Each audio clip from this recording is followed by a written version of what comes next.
आज के मुख्य समाचार। शीना बोरा की हत्या के आरोप में जेल में इंद्राणी मुखर्जी को जमानत पर रिहा किया जाए। गोपीनाथ मुंडे की दोनों बेटियां पंकजा और प्रीतम मुंडे ने एसीपी का मंच साझा किया। जुआ अड्डे पर सामाजिक सुरक्षा विभाग ने छापा मारकर 12 लोगों को पकड़ा। निलंबित आईएएस पूजा सिंघल की मुश्किलें कम होने का नाम नहीं ले रही हैं। मुंबई, अपनी बेटी शीना बोरा की हत्या के आरोप में 2015 से जेल में बंद पूर्व मीडिया कार्यकारी इंद्राणी मुखर्जी को जमानत पर रिहा किया जाएगा। सुप्रीम कोर्ट ने आज फैसला सुनाया, हम इंद्राणी मुखर्जी को जमानत दे रहे हैं। इंद्राणी मुखर्जी को 2012 में शीना बोरा की हत्या में मुकदमे का सामना करना पड़ा, जिसके बाद देश के सामने एक ऐसा सनसनीखेज मामला आया जिसमें कई ट्विस्ट देखने को मिले। उसे 2015 में उनकी पहली शादी से उनकी बेटी शीना बोरा की हत्या के आरोप में उनके ड्राइवर श्यामवर राय और एक पूर्व पति संजीव खन्ना की मदद से गिरफ्तार किया गया था। जांचकर्ताओं ने कहा कि इंद्राणी अपनी बेटी के अपने पति पीटर मुखर्जी के बेटे राहुल मुखर्जी के साथ रिश्ते से नाराज थी। मुंबई की भाईखला महिला जेल में बंद इंद्राणी मुखर्जी की ओर से वरिष्ठ अधिवक्ता मुकुल रोहतगी पेश हुए। सीबीआई की विशेष अदालत ने उन्हें कई बार जमानत देने से इनकार किया था। सुप्रीम कोर्ट ने कहा कि वह जमानत की हकदार हैं, क्योंकि वह जेल में पहले ही काफी समय बिता चुकी हैं। सुप्रीम कोर्ट ने कहा, याचिकाकर्ता के खिलाफ आरोप लगाया गया है कि उसने अपनी बेटी के राहुल मुखर्जी के साथ लिव इन रिलेशनशिप को देखते हुए हत्या की योजना बनाई थी, जो पीटर मुखर्जी और उनकी पूर्व पत्नी का बेटा था। पीठ में जस्टिस बीआर गवई और एएस बोपन्ना भी शामिल थे। उन्होंने कहा, हम मामले के गुण दोष पर टिप्पणी नहीं कर रहे हैं। भले ही अभियोजन पक्ष द्वारा 50% गवाह दिए गए हों, लेकिन मुकदमा जल्द खत्म नहीं होगा। उसे निचली अदालत की संतुष्टि के अधीन जमानत पर रिहा किया जाएगा। वही शर्तें पीटर मुखर्जी पर लगाया गया आरोप भी उन पर लगाया जाएगा। पीटर मुखर्जी, जिन्हें इंद्राणी की मदद करने के आरोप में महीनों बाद गिरफ्तार किया गया था, को 2020 में जमानत दे दी गई थी। न्यायाधीशों ने कहा कि यह परिस्थितिजन्य साक्ष्य का मामला था। हत्या के बाद से शीना बोरा 3 साल से लापता थी। इंद्राणी ने दोस्तों को बताया कि शीना, जिसे उसने हमेशा अपनी बहन बताया था, अमेरिका चली गई है। एक अलग मामले में गिरफ्तार इंद्राणी मुखर्जी के ड्राइवर द्वारा पुलिस को बयान दिए जाने के बाद उसके अधजले शरीर को मुंबई के पास एक जंगल से खोदा गया था। उन्होंने आरोप लगाया कि शीना बोरा का उनकी मां ने कार के अंदर गला घोंट दिया था। 2017 में शुरू हुए मुकदमे में करीब 60 गवाहों ने अपने बयान दर्ज किए हैं। जेल में रहते हुए इंद्राणी और पीटर मुखर्जी ने अपने 17 साल के रिश्ते को समाप्त कर दिया और 2019 में उन्हें तलाक दे दिया गया। इस साल की शुरुआत में इंद्राणी मुखर्जी ने दावा किया था कि शीना बोरा जीवित है और उसे श्रीनगर में एक साथी कैदी ने देखा था। सीबीआई ने उस दावे को उसकी कल्पना की उपज और असंभव के बगल में खारिज कर दिया था। सीबीआई ने हाल ही में मुंबई की एक विशेष अदालत को बताया कि 2012 की हत्या में उसकी जांच खत्म हो गई है।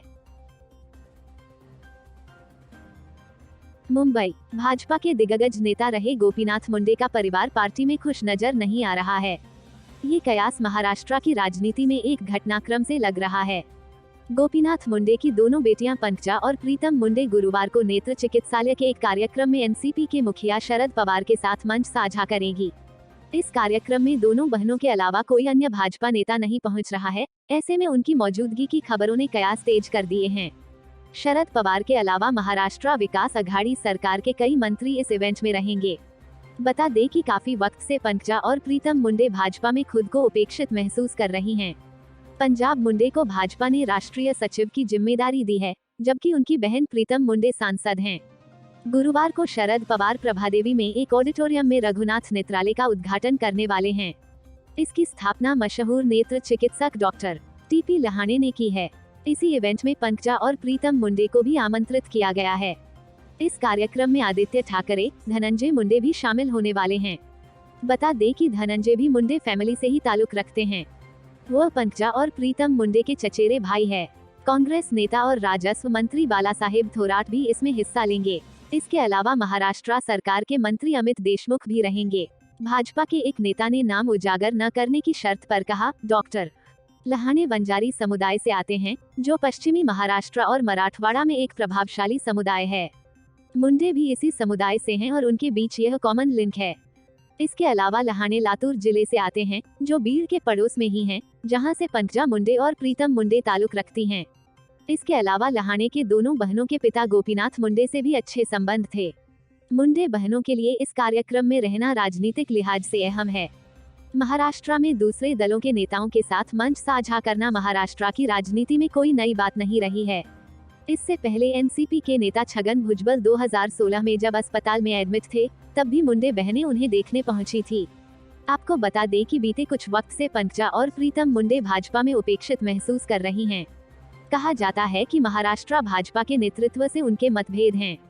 बीते साल केंद्रीय कैबिनेट का विस्तार हुआ था, जिसमें प्रीतम मुंडे को मंत्री पद मिलने की उम्मीद थी, जो पूरी नहीं हो सकी थी। ऐसा न होने के बाद दोनों ने मुंबई में ताकत दिखाई थी।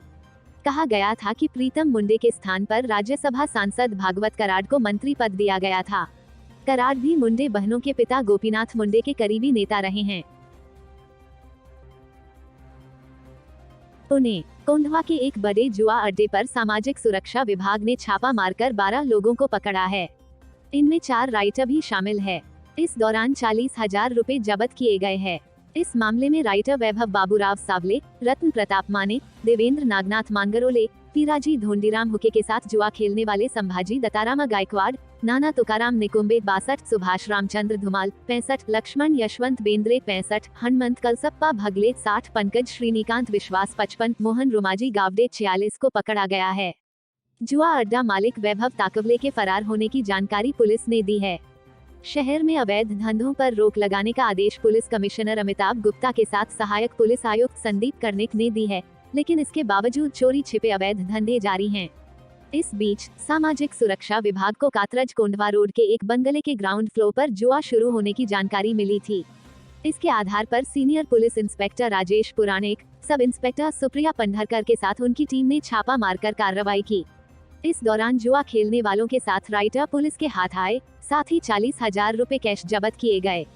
सभी के खिलाफ कार्रवाई की जा रही है।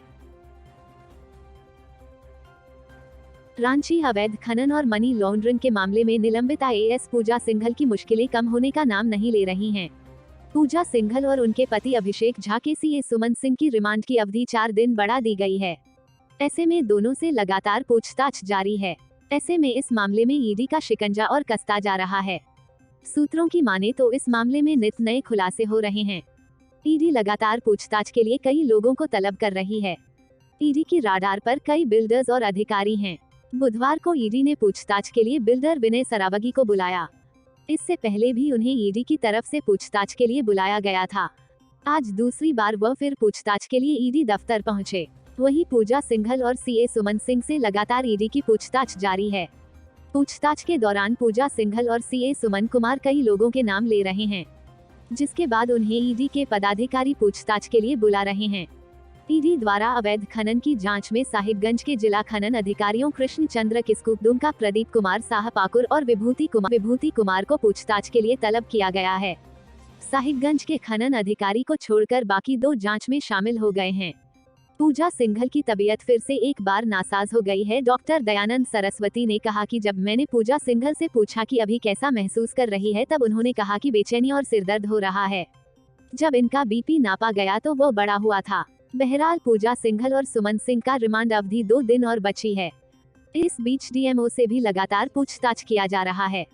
उम्मीद है और भी कई और बड़े खुलासे हो सकते हैं, लेकिन अब तक साहिबगंज के डीएमओ पूछताछ में शामिल नहीं हुए हैं। Bureau report, Mumbai.